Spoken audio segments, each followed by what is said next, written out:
मुझे कई लोग प्रश्न करते हैं कि महाराज ये श्राद्ध होता है, श्राद्ध क्यों करते हैं हम श्राद्ध?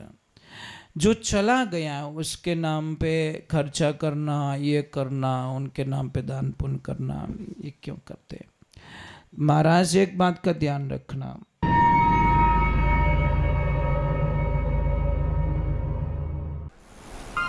परम पूज्य श्री सोनू महाराज जी के नए नए उपाय सुनने के लिए चैनल को सब्सक्राइब जरूर करें और आगे से आगे शेयर जरूर करें। मुझे कई लोग प्रश्न करते हैं कि महाराज ये श्राद्ध होता है, श्राद्ध क्यों करते हैं हम श्राद्ध? जो चला गया है उसके नाम पे खर्चा करना, ये करना, उनके नाम पे दान पुण्य करना, ये क्यों करते हैं? महाराज एक बात का ध्यान रखना, मैं आपसे वंदन करता हूँ। श्राद्ध क्यों करते हैं, क्या कारण है, क्यों उनका पुण्य किया जाता है, क्यों उनका दान धर्म किया जाता है?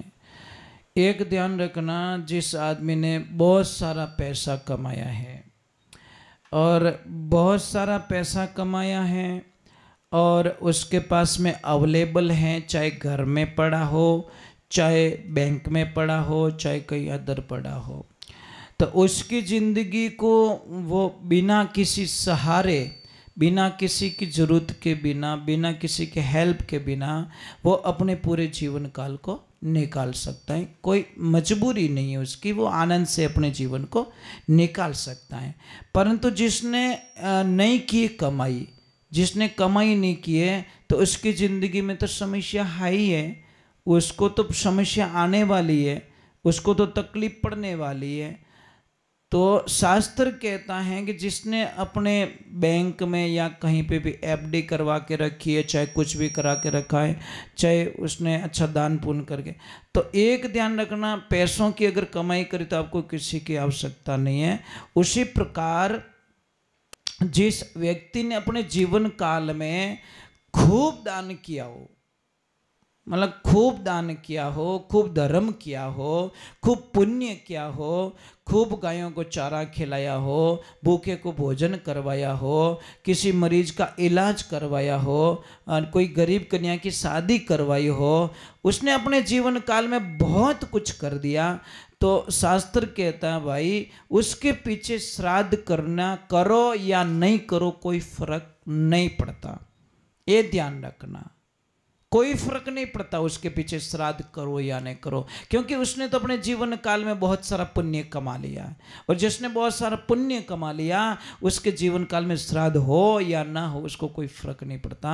फर्क उसको पड़ता है जिसके जीवन काल में उसने न तो दान किया, न धर्म किया, न पुण्य किया, न यज्ञ किया, न हवन किया, न तपस्या की, न धाम किया, न तीर्थ किया, न किसी को सहायता की, न गरीबों को दान दिया, न गरीब कन्या की शादी करवाई, न गाय को चारा खिलाया, तो उसके खाते में कुछ भी नहीं है। देखिए मैं एक छोटी सी बात कह रहा हूँ आपको, छोटी सी बात कह रहा हूँ कि जैसे कि जिसके बैंक में बैलेंस नहीं है, बैलेंस नहीं है और वो चला गया आउट ऑफ कंट्री, ठीक है, अब उसके पास पैसे नहीं है, तो पैसे नहीं तो यहाँ पे जमा करवाना ही होगा तो उसका काम चलेगा, नहीं तो वो तो फंस जाएगा, उसको मुसीबतें आ जाएगी, उसके कई सारी समस्याएं पैदा हो जाएगी, वो बिना पैसे वापस कैसे आएगा, कैसे उसका खर्चा चलाएगा। तो इसीलिए उसके बैंक में पैसा डालना जरूरी है। और जिसके बैंक में करोड़ों रुपए पड़े तो वो थोड़ी वहाँ से फ़ोन करेगा मेरे भैया मेरे थोड़े पैसे डाल दो यार, मेरे पास पैसे नहीं है। तो जिसके ऑलरेडी जिसने दान पुण्य धर्म यज्ञ तप जप कर दिया है उसको श्राद्ध करने की कोई आवश्यकता नहीं। वो करो या नहीं करो, करो तो अपनी खुशी से बहुत सारा पुण्य मिलता है, परंतु नहीं करो तो भी कोई फर्क पड़ने वाला नहीं है। पर जिसने नहीं किया अपने जीवन काल में कुछ भी नहीं किया तो उसके लिए श्राद्ध करना अति आवश्यक है। और बोलते हैं कि मिलता कैसे, तो कन्वर्ट होके मिलता है, वो चेंज होके मिलता है। जैसा आप देते हो ना उसको कोई न कोई रूप में अगले जो उसको जीवात्मा को मिलता है। चाहे वो उसने कहीं जन्म ले लिया, वो किसी के शरीर में प्रवेश कर चुका हो, तो उसके नाम से अगर जो करते हैं उसको जरूर ये मिलता है। शास्त्र तो यही कहता है, श्राद्ध पक्ष में यही कहता है, दान पुण्य करो, ये खूब उनको मतलब उनके नाम से करो। गायों को चारा डालना तो उनके नाम से डालो, गाय को गुड़ देना तो उनके नाम से दो, किसी को मतलब गरीब को जिमाना है, भोजन प्रसाद करवाना है तो उनके नाम से प्रसाद जिमाओ कि ये आपके नाम का प्रसाद है, ये उनको मिले, तो ये उनको पुण्य मिलता है। ये ध्यान रखें। और जिंदगी में एक ध्यान रखें,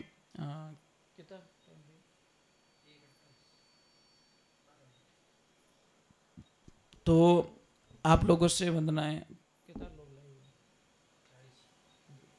तो आप लोगों से वंदना है। मैं एक सिर्फ छोटा सा एक भजन और गा लेता हूँ, फिर आरती करेंगे। और बहुत बहुत साधुवाद है आप लोगों को कि आप इतनी देर तक सुन रहे थे। समय भी बहुत ओवर हो चुका है, 12 बज चुके हैं रात के, और आपको भी घर में नींद आ रही होगी। मैं परेशान कर रहा हूँ, मुझे माफ़ करना, क्षमा करना, परंतु आप लोगों का जो प्रेम है ना, बहुत अच्छा प्रेम है। थोड़ा जल्दी शुरू करना था हमको, 8 बजे शुरू करना था, अपने कुछ मजबूरियाँ थी हमारी। कभी कभी गांव में लाइट की परेशानियाँ हो जाती है ना, तो हम कर नहीं पाते हैं, और थोड़ा लेट भी शुरू किया था हम लोगों ने। चलो एक भजन और सुना देते हैं, बस आ जाओ।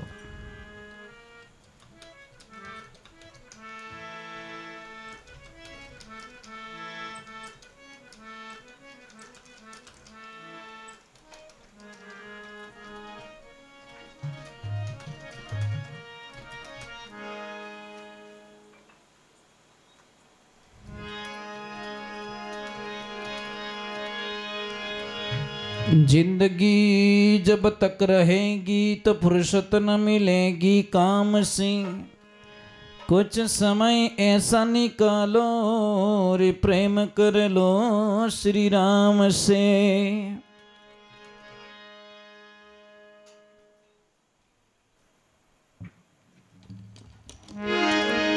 पत्ता टूटा डाल से, हरे ले गया पवन उड़ाए, अब के बिछड़े ना मिले, हरे दूर पड़ाई छाई।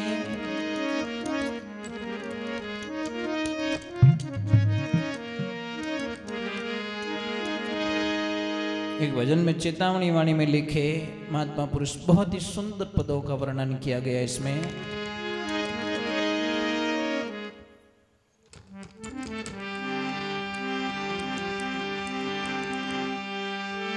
ए जो बन दने